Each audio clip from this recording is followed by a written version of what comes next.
Welcome everybody and welcome to my channel. My name is Rainer, this is Rainierbooks. Today I want to talk about another review. I want to review another book that I've read that I just finished last week. I've worked 5 days last week. I had a conference on Microsoft Teams and it was pretty exhausting, and I was tired because I went to sleep too late at night and got up too early in the morning in order to attend my conference. So I didn't get to read that much, but I finished one novel, and that's the novel I want to talk about today. This is Melissa and Peterson's Vera Violet. So welcome to my channel and let's get started.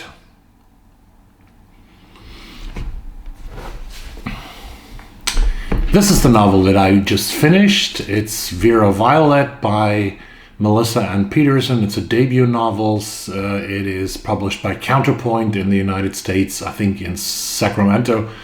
No, it's in Berkeley, California. Published in Berkeley, California by Counterpoint in 2020. And what is this novel about? It's about a young girl. Well, actually, I studied a lot around that novel in order to understand the content, in order to understand the situation in which the protagonists and the whole town that is depicted in this novel are. So I had to study, because this novel is set in the Pacific Northwest in the United States of America, actually mostly in the state of Washington, but also in St. Louis, Missouri. But it's set, and let's say the action is mostly situated in a fictitious town called David in the state of Washington. And David has been a lumber town, it has been a logging town where people have lived from timber for a long time in their lives, for many generations. But certainly at a certain point in history, this story ends. But at a certain point this ends. And there's some kind of, there are two words that I learned that I had read earlier. There's one tree that I had read earlier about, and this is the Douglas fir, which is a very important tree in the Pacific Northwest. I think it grows somewhere between Mexico and up to British Columbia and Canada. It also grows in Europe because it was exported to Europe at a certain point. Mostly in the 1980s, the wood of the Douglas fir was exported to Japan, where they built houses, lots of houses with Douglas fir that came from the state of Washington. But at a certain point in the 1970s, the environmental protection movements started in the United States, and there were regulations on the woods in Washington state and Oregon, and with all right, I think, because people discovered that nature was getting smaller and smaller and the woods were getting smaller and smaller, and those old trees that can be as much as 400 or 500 years old and up to 60 meters, that's about 200 feet high, just disappeared. And even lots of species and animals disappeared due to the large deforestation of the Douglas fir in the Pacific Northwest. And this is one animal, one bird in particular, the night-spotted owl, I think it's called. The night-spotted owl is an animal that was really in danger. And because of the night-spotted owl, deforestation in Washington state was reduced drastically in the 1990s, I believe, and the industries changed and people lost their jobs and people had to orientate themselves new. I mean, this is not singular, this happens all over the world. It happens in coal mining, it happens in Germany, for example, where I come from, in the coal mining areas of the Ruhrgebiet.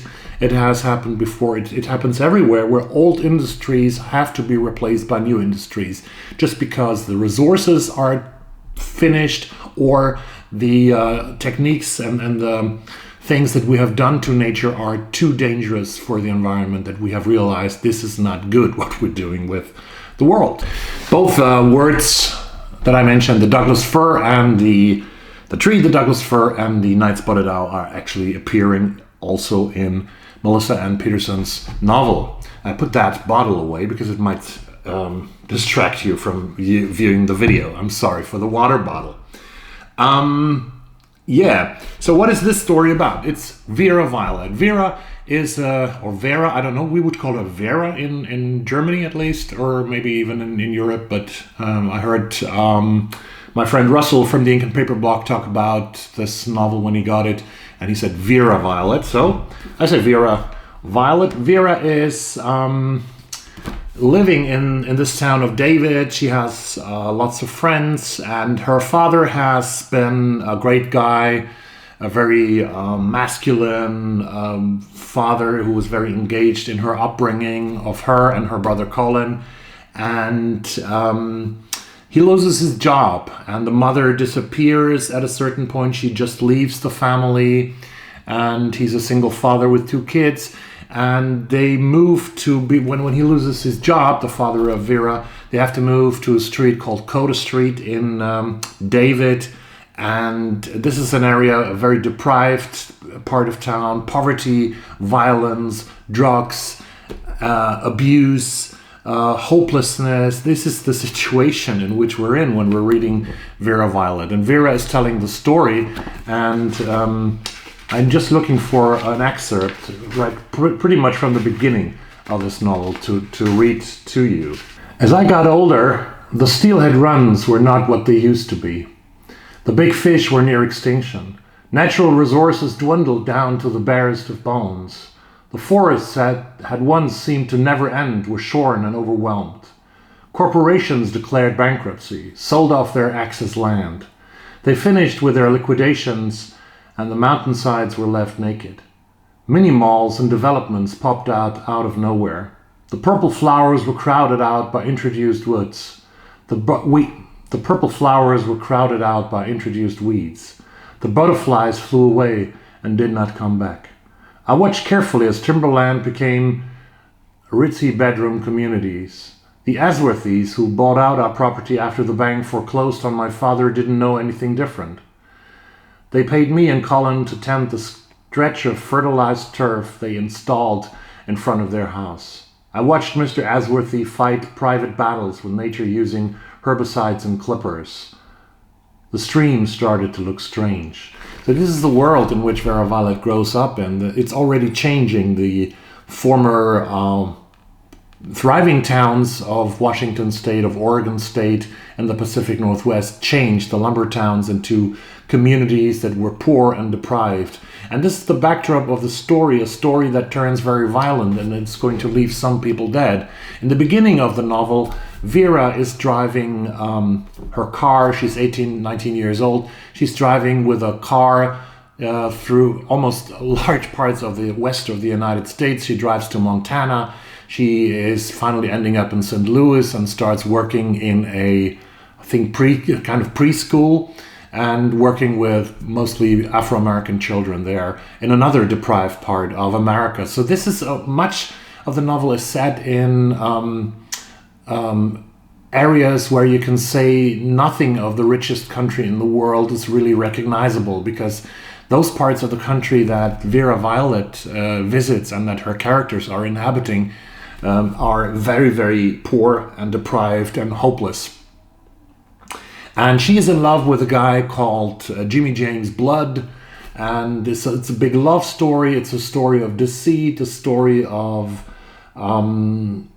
hopes and dreams that get shattered, because those characters, those people, they know actually that they don't have much of a choice, much of a future in this country, in those counties that they are living in. This was a very interesting read for me, because it shows another part of the Pacific Northwest that I have visited 2 times. And what I know about the Pacific Northwest, I've been to Seattle in Washington, I've been to Portland, Oregon, to the coast, to a beautiful little place, a little town called Rockaway Beach at Highway 101. Highway 101 is actually also in the vicinity of this novel, because Highway 101, if you might know that, is starting pretty much close to Olympia in Washington, and they're not far away from Olympia. I like the novel. I didn't think it was a 5-star read for me. I don't give stars, you know that. It had some flaws, but the feverish writing, the passionate writing, the raw writing about those characters and their struggle to survive, the struggle to live a life worth living, even in their deprived communities, that is something that touched me to the bone, to the core. What I did not like so much was the parts that she set in St. Louis. I don't actually know why she did that. And I read it in another review on this book that the reviewer said that I didn't get why by Melissa and Peterson puts a part of the novel in St. Louis, because it doesn't actually play such a big role for the events in the novel, other than Vera Violet has to get away from her town. So this is a very passionate novel about young people in the Pacific Northwest who live in poor communities, and what they accustom the story of drugs and violence and porn and poverty. If you can stand that, because sometimes it's really hard to read, but I think I liked it very much because it shows a reality of life, and I'm always into realities of life because I want to know them. Then you should definitely try this debut novel by Vera Violet by Melissa and Peterson. So this is my review. It's what I'm currently doing, what I'm currently reading. You're always interested in that as well. So I read 2 books. I started reading 2 books, and one is thanks to Hardcover Heart for recommending me to start my library readings with Home Fire by Camila Shamsi. I started this novel, which is actually based on an antique play by nobody less than Sophocles, his Antigone play, Camilla Shamsi, and Home Fire. Yeah, the other book that I've just started reading is a thriller, for an exception. I wanted to read something escapistic and easy and quick, and this is Our House by Louise Candlish. Louise Candlish has just published a new book, but this is Our House, which won her, I think, a British Thriller Award a couple of years ago. A very interesting story about a woman who is coming home, she thinks, and she sees that somebody is apparently moving into her house, and that her house that she wants to live in, continue living in, has been sold for 2 million British pounds. This is Our House by Louise Candlish. I'm not going to sing the song again. So this is what I'm currently reading. I have one more day of work, and then I will be in my summer holidays, and I will also present you a very personal TBR for those 4 weeks that I will spend at home because of the pandemic. Thank you very much for watching this. Stay safe, wear masks when you go outside, not in Sweden, but everywhere else, and be really, really careful. This virus is really very dangerous. And I put a lot of information, about lumber towns, logging towns, Douglas fir, and things like that in the description below, or in the links above. You will see them later on. Thank you very much. Have a great Saturday. Bye-bye.